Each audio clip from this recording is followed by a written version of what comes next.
karakter ini dari seorang Laura Basuki, silakan.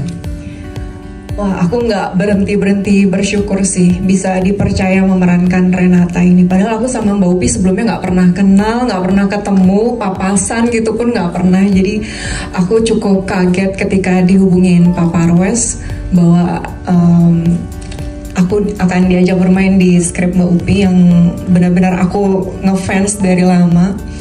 Terus aku ngerasa selama syuting ini tuh benar-benar disupport oleh semua cast dan kru yang terlibat gitu. Aku bisa memainkan sebuah skenario yang begitu solid. Aku bisa didirect Mbak Upi, bisa bermain dengan lawan main yang luar biasa semua di sini. Terus aku juga didukung dengan tim artistik, dengan kamera, kostum, makeup. Jadi aku merasa memainkan karakter Renata ini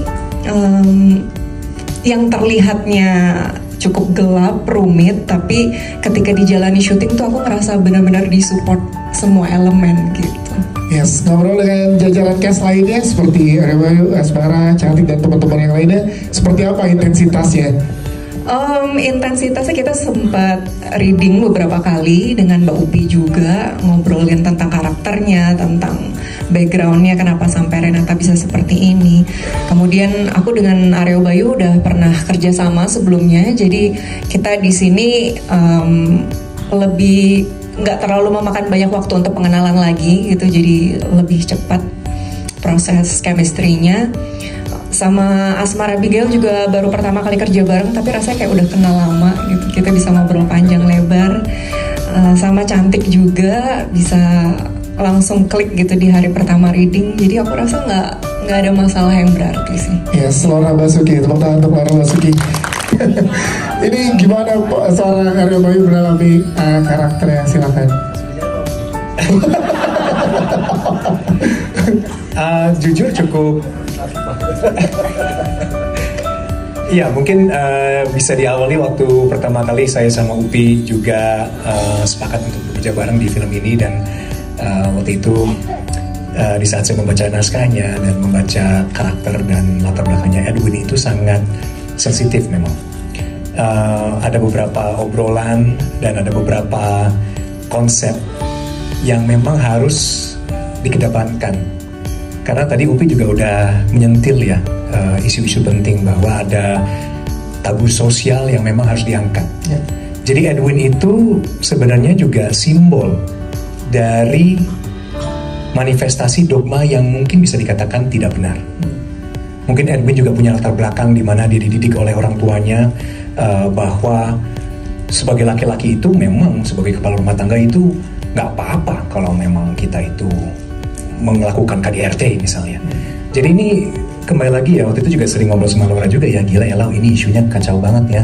Dan saya pun juga kadang-kadang pas saya ngeliat Laura take atau setelah kita melakukan scene itu aku kayak, aduh ini kasihan banget sih bini gue. Tapi kembali lagi ya, yang diutarakan juga sama Upi bahwa memang realitanya ada keluarga-keluarga yang juga sedang mengalami hal yang serupa gitu, yang KDRT. Jadi pada intinya sih juga saya dengan semua kekuatan ingin memberi contoh bahwa inilah manifestasi yang salah. Sayalah simbol yang jangan diikuti, bisa dikatakan. Jadi mungkin juga saya sebagai wakilnya laki-laki, dan saya pun juga laki-laki, saya itu belajar banyak dari karakter si Edwin ini, bahwa ternyata mungkin ada tradisi-tradisi atau ada paham-paham atau kultur yang mungkin nggak tahu ya dikotominya antara memang apakah harus dipertahankan atau memang harus kita revisi ulang begitu. Jadi itulah yang menarik dari Edwin ya. Yes, menariknya adalah menjengkelkan sebenarnya. Menjengkelkan. Itu kan yang menarik sih ya. Itu bagian menjengkelkan. Pengalaman yang luar biasa sih, bisa bekerja sama Mbak Upi, Bang Yunus dan cast yang lain-lain itu luar biasa banget. Gimana ya, aku ngerasa sangat honored gitu bisa di sini bersama teman-teman yang luar biasa. Bisa dibilang the best at what they do lah gitu. Yes. Jujur awalnya tuh waktu casting aku rada khawatir ya, apa orang ketiga gitu kayak oh no.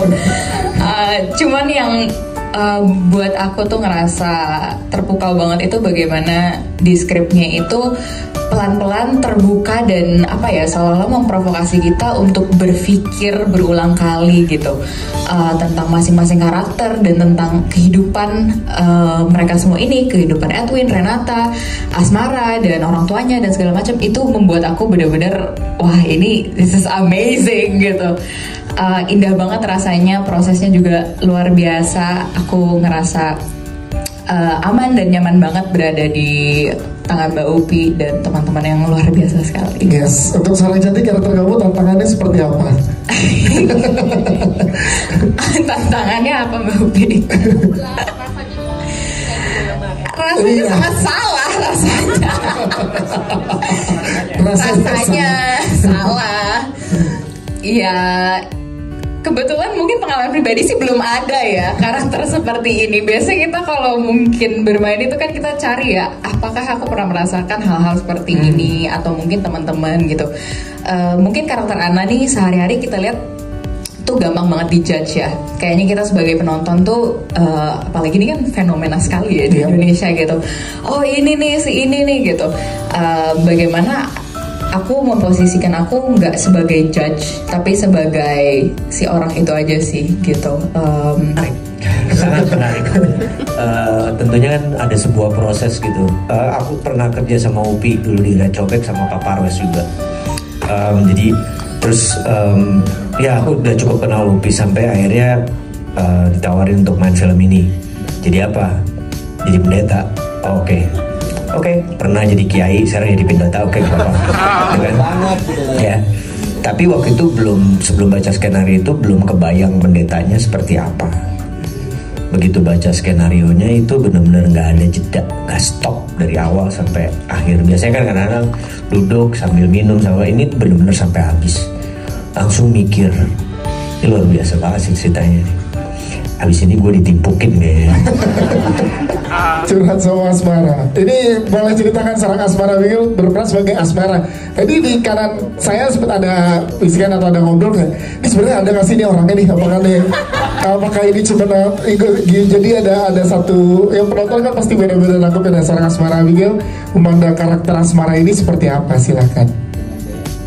Jangan dong.